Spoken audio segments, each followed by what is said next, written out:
Pengine unafikiri hili swala la Yanga kuwaondoa viongozi wa bodi ya ligi, unafikiri litafanikiwa au halitafanikiwa? Kinachofanyika ni kama kampeni, ni kama lobbying. Yanga anasema hivyo kwa sababu wana point kwa Mguto kwamba hafai, ili klabu zichukue hatua kwamba huyu hafai. Zina point ndani kidole kwa Almasi ili TFF ione, kwa sababu pale Almasi ameajiliwa, na imani yangu kubwa ni kwamba ameajiliwa na TFF, hajaajiliwa na bodi ya ligi. Lakini Almasi Kasongo ni mmoja kati ya watu ambao wanafanya kazi kubwa sana, pengine hili ndio iliwe tatizo kwake. Of course, kama umeingia kwenye tatizo, ndio maana mimi nimesema tokea mwanzo matatizo ya Mguto na Almasi Kasongo ni ya kimfumo. Kama mwenyekiti wa bodi ya ligi ndiye mwenyekiti wa kamati ya usimamizi na uendeshaji wa ligi, bodi ya ligi haiwezi kufanya chochote iwapo kamati itavurunda. That's why Yanga wanapiga kelele kwamba chairman na CEO hawana imani nao. Sio kwa sababu hawana imani nao tu, bali ni kwa sababu ya hayo maneno yaliyokuwepo nyuma. Kwanza kwamba kuna watu walichukuliwa kwa ajili ya kwenda kutengenezwa jinsi ya kutengeneza klabu fulani iwe bingwa. Kwa hiyo hayo ni maneno hayana uhakika. Ndio hilo ambao unasema kwamba walikuwa wameitwa na mtu ambaye ni mfadhili na mdhamini wa Simba. Majina hayapo, lakini ni kwamba labda waliitwa. Maneno yanasema kwamba kuna watu walilipiwa nauli ya kwenda Dubai na malazi. Mwenyekiti wa kamati, mwenyekiti wa bodi ya ligi ni ngumu sana kuadhibiwa na kamati, kwa maana ile shauri ni ngumu sana kuadhibiwa wakati mwenyewe akiwepo ndani. Kwa jinsi ilivyo, unaweza kuzungumzaje sasa kama wewe miongoni mwa watu ambao mliasisi kitengo hiki kwa maana ya bodi ya ligi umeasisi, na nini ambacho nafikiri kifanyike sasa? Kwanza kabisa nadhani ni kubadili muundo wa usimamizi na uendeshaji wa ligi, ni kubadili muundo wa vyombo vinavyotakiwa vifanye kazi kwa niaba ya bodi ya ligi, ili kuwepo na chombo cha juu ambacho kinawaangalia wale kwa chini, ili kunapotokea tatizo basi tengeneze utaratibu wa jinsi ya kuwashughulikia. Lakini kama mwenyekiti wa bodi ya ligi ndiye mwenyekiti wa kamati ya usimamizi na uendeshaji wa ligi, bodi ya ligi haiwezi kufanya chochote iwapo kamati itavurunda. That's why Yanga wanapiga kelele kwamba chairman na CEO hawana imani nao. Sio kwa sababu hawana imani nao tu, bali ni kwa sababu ya hayo maneno yaliyokuwepo nyuma. Kwanza kwamba kuna watu walichukuliwa kwa ajili ya kwenda kutengenezwa jinsi ya kutengeneza klabu fulani iwe bingwa. Kwa hiyo hayo ni maneno hayana uhakika. Ndio hilo ambao unasema kwamba walikuwa wameitwa na mtu ambaye ni mfadhili na mdhamini wa Simba. Majina hayapo, lakini ni kwamba labda waliitwa. Maneno yanasema kwamba kuna watu walilipiwa nauli ya kwenda Dubai na malazi na nini, wakaenda kuzungumza mkakati jinsi ya kuiwezesha timu fulani moja iwe bingwa. Sasa hivyo vitu wakiona vitu vinaendelea kama hivyo, wanasema kutokana na maneno haya hatuna imani na huyu, hasa kwa tukio hili ambalo wamelifanya la kuahirisha mechi bila kuwa na kanuni thabiti nayo waelekeza waahirishe mechi. Kwa hiyo wanakuwa na haki ya kusema kwamba bana, sisi hatuna imani na huyu. Na wanasema hivyo sio kwa sababu TFF inaweza ikamuondoa Mguto. Katika hali ya kawaida Mguto ni mwenyekiti ambaye amechaguliwa na klabu, na pia ni makamu wa rais wa pili wa TFF. By virtue of being na mwenyekiti wa bodi ya ligi, moja kwa moja unakuwa makamu wa rais wa pili wa TFF. Umeona?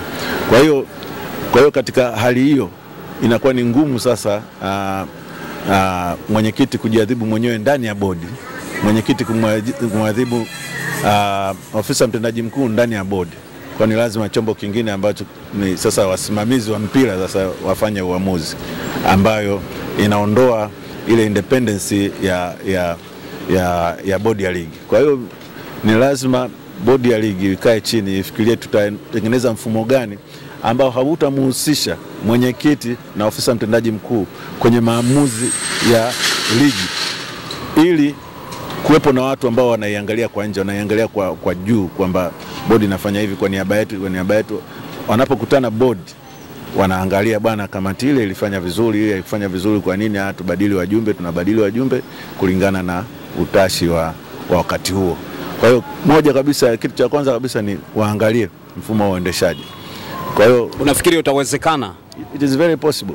Nani ambaye wakumfisha kwa maana paka kengele? Ni mkutano mkuu wa clubs. Mkutano mkuu wa clubs, kwa sababu ligi nyingine zote ziliondoka mikononi mwa vyama vya soka vya nchi. Ndio maana Premier League ya Uingereza wanasema ni breakaway league, iliondoka. Walikubaliana kwamba sisi hatuwezi kuendelea kukaa huku, kwa sababu sisi ndio tunaoshindana, sisi ndio tunaolipa mishahara wachezaji, sisi ndio tunalipa makocha, sisi tunagharimia safari. Hawa FA hawafanyi lolote, sisi ndio tunafanya mambo yote. Kwa nini wawe juu yetu? Kuwa juu yetu na tuongezea gharama, tunashindwa kufanya mambo mengine kwa sababu percentage tunaipeleka kwao, badala tungeitumia ile kwenye soka la vijana, kwenye soka la wanawake, kwenye vitu vingine. Kwa hiyo kitu cha kwanza kabisa ni hiyo, kubadili muundo, na ni lazima klabu ziamke. Ulimwenguni kote sasa hivi, na Hersi Said amechaguliwa kuwa mwenyekiti wa chama cha Clubs Africa, ni kwa sababu hiyo kwamba klabu ziwe zinatetea maslahi yao, na uamuzi wa kumfanya makamu wa rais mwenyekiti wa bodi ya ligi awe makamu wa rais wa TFF, awe mjumbe wa kamati ya utendaji ya TFF, ni kwa sababu aende kutetea maslahi ya klabu, asiende naye akawa sehemu ya TFF akasahau maslahi ya klabu. Ndio hicho vitu ambavyo tulivitengeneza mwanzo. Pengine unafikiri hili swala la Yanga kuwaondoa viongozi wa bodi ya ligi, unafikiri litafanikiwa au halitafanikiwa? Kinachofanyika ni kama kampeni, ni kama lobbying. Yanga anasema hivyo kwa sababu wana point kwa Mguto kwamba hafai, ili klabu zichukue hatua kwamba huyu hafai. Zina point kidole kwa Almasi ili TFF uione, kwa sababu pale Almasi ameajiliwa, na imani yangu kubwa ni kwamba ameajiliwa na TFF, hajaajiliwa na bodi ya ligi. Lakini Almasi Kasongo ni mmoja kati ya watu ambao wanafanya kazi kubwa sana, pengine hili ndio iliwe tatizo kwake. Of course, kama umeingia kwenye tatizo, ndio maana mimi nimesema tokea mwanzo, matatizo ya Mguto na Almasi Kasongo ni ya kimfumo. Yanga walitoa kwa umma ni barua ambayo ilionyesha kwamba hawana imani na bodi ya ligi. Ile posti ambayo walikuwa wameposti Yanga, kuna hatua ambazo takiwa wazifanye ili ilete maana sasa kwa kile ambacho wao wanakimaanisha kwamba hawana imani na bodi ya ligi, au wako sahihi na mandate ya TFF kwenda kusimamia hili ikoje? Kwa jinsi sisi tulivyoanzisha bodi ya ligi, ni chombo independent. Maamuzi yote yangefanywa na bodi ya ligi yenyewe, unless kama mtu ana matatizo ya kinidhamu anakuwa charged kwenye vyombo vya maamuzi vya TFF, judicial organs, ambazo unaweza kupelekwa labda kwenye disciplinary, unaweza kupelekwa kwenye maadili, ama kama ni swala la kisheria likaenda kwenye kamati ya sheria. Lakini kwa sasa hivi, kutokana na mwenyekiti wa bodi ya ligi kuwa ndio mwenyekiti wa kamati ya usimamizi na uendeshaji wa ligi, CEO wa bodi ya ligi kutokana na kuwa yeye ndio katibu wa kamati ya usimamizi na uendeshaji wa ligi, wao nadhani nani yuko juu yao katika bodi ya ligi kuweza kuadhibu? Obviously hakuna. Na kama hakuna, kwa jinsi hali ilivyo, basi kamati ya utendaji ya TFF ndio itafikiria nini cha kufanya.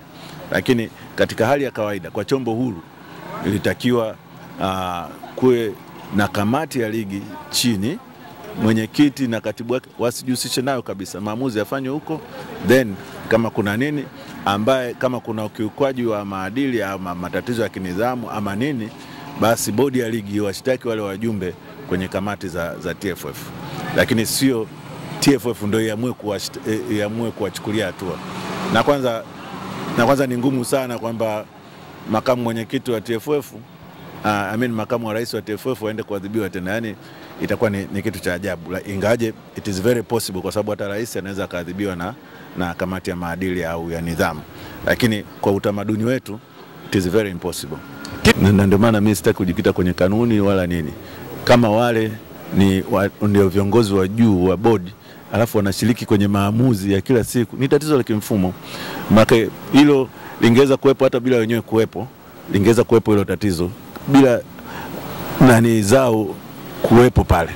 Lakini kwa sababu wangekuwa juu, wangekuwa neutral, wangekuwa ingewa insulate hiyo kwamba hawajashiriki kwenye yale maamuzi na hakuna mtu angepiga kelele kwamba wajiuzuru. Lakini kwa sababu wamekuwa pati ya maamuzi ambayo wengine wanadhani yanaziumiza klabu, baadhi ya klabu, then ndio maana watu wanawapigia kelele kwamba waondoke. Lakini kwa upande wa Yanga sasa, kama naenda kumalizia upande wa Yanga, inawezekana waliandika barua kwa ajili ya kwenda TFF. Sasa ukiachana na ile posti ambayo post kwenye mtandao wa kijamii, misimamo yao na maadhimio yao kwenye kamati tendaji ya Yanga, watakuwa wameandika barua kwenda TFF kwa ajili ya haya ambayo waliyasema au lazima wameandika. Na tukio la juzi linaweza kuwa tu ni kitu kidogo ndani ya kitu kikubwa, kwamba itakapotokea waitwe walijadili wataenda kufunguka, lakini hilo ni swala dogo kati ya makubwa, na wanaona walishikilia hilo ili mambo yao mengine yajadiliwe. Kwa kumalizia kabisa, vipi unapendekeza mchezo uje kuchezwa upya, au swala la kama Yanga wanavyosema kusepo na mechi nyingine itokee hiyo kusichezwe, yani matokeo maamuzi mengine yatolewe, au mechi ya dabi irudiwe? Unajua Brazil na Argentina wakati wa kufuzu kwenda finali zilizopita za kombe la dunia, mechi yao ya pili iliingia na matatizo kwa sababu mamlaka za Brazil ziliingilia kati ule mchezo. Mechi imeanza, maofisa wa uhamiaji, maofisa wa afya wakaingia, wanakimbia katikati ya uwanja wakati mechi inaendelea, wakaenda kusimamisha mchezo kwamba wachezaji watano waligundulika wana COVID. Kwa hiyo hawawezi kuendelea kucheza pale. Basi ile mechi ikavunjika. Ile mechi haikuchezwa tena mpaka leo. Umeona? Sometimes you need to sacrifice. Kwamba bana, nyinyi tutahesabu mwaka huu mechi mnatakiwa kucheza 30, tutahesabu mechi za 15 tu. Hiyo mechi nye hakuna kumhesabia mtu pointi 1 wala pointi 3, hiyo endelee kukaa hivyo. Kuonyesha kwamba bana, wakituletea vurugu siku nyingine hawa tutanani, kwa sababu these clubs sasa bingwa atapatikana kihalali kama mchezo utachezwa, kwa sababu wote watakuwa wamekosa mechi moja, au wawili wenye mzozo watakuwa wamekosa mechi moja. Hakuna aliyepata point katika hiyo mechi. Kwa hiyo mtazamo wako mchezo wa marejeano kwa maana ya dabi ya Kariakoo isichezwe? Isichezwe katika mazingira kama haya, isichezwe. Na maana najua itakapokuja kuchezwa itachezwa wakati haina maana, au itachezwa wakati mwingine ambao Yanga akiona yuko kwenye situation mbovu, na yeye ataleta mambo kama haya kusema bwana, kumetokea hivi na hivi, nataka mechi iahirishwe mpaka uchunguzi ufanyike. Na ikitokea hivyo hiyo itasambaa, kutakuwa na spillover effect ambayo itasambaa kwa klabu nyingine, na wenyewe watakuwa wanasema kumetokea hivi, hatutaki hili ichezwe. Umeona? Kwa hiyo decision ambayo itasimama, ambayo itakuwa ni especially kwa msimu huu tu, iwe ni hiyo ya kwamba mechi yao haitambuliki msimu huu, wote watahesabika wamecheza mechi 29 badala ya 30. Bwana, nilikuwa nazungumza na katibu wa zamani wa TFF, manake watu wengi inawezekana hawafahamu. Huyu ni katibu ambaye ameongoza TFF kipindi cha nyuma, mpaka dakika hii nilikuwa nazungumza naye, na akifahamia kama Angetile Osia. Tulikuwa nazungumza naye kupata maoni na mitazamo tofauti, kwa sababu yeye amekaa kwenye kiti cha ukatibu mkuu, basi mengi atakuwa nayafahamu taratibu na vitu kama hivyo. Mimi naitwa Lugano Israel. Asante sana kwa wewe ambao ulikuwa nasi kutoka mwanzo mpaka dakika hii, na tuendelea kumtafuta wakati mwingine ili tuweze kupata vitu vingi sana kutoka kwake. Kama ambavyo mweza kusikia, mimi nikushukuru sana. Subscribe channel hii ili uwe miongoni mwa channel ambazo unakuwa unazifuatilia mara kwa mara. Chao.